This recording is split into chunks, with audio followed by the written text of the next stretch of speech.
Assalamualaikum warahmatullahi wabarakatuh. Wilujeng siang pamirsa, simkuring salsa Sulistiawati Dewi bade ngawartosan kaayaan musibah alam anu kakara lumangsung di wewengkon Jawa.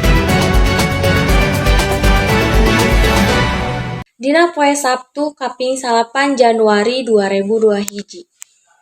Geus lumangsung musibah longsor di Desa Cihanjuang, Kacamatan Cimanggung, Kabupaten Sumedang, Jawa Barat. Kajadian ieu lumangsung 2 kali dina hiji poe, nyaeta kira-kira jam 4 sore jeung setengah 8 peuting. Numutkeun informasi ti Badan Nasional Penanggulangan Bencana atau BNPB, longsor ieu nyebabkeun tiluan jiwa paeh kaasup hiji petugas SAR nu keur nulungan korban. Salian ti eta aya oge korban luka-luka jeung sasabaraha nu can kapanggih.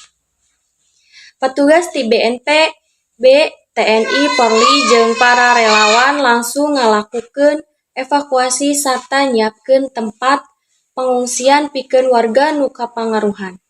Pamarentah oge nyaluyukeun bantuan logistik jeung palayanan kasehatan darurat.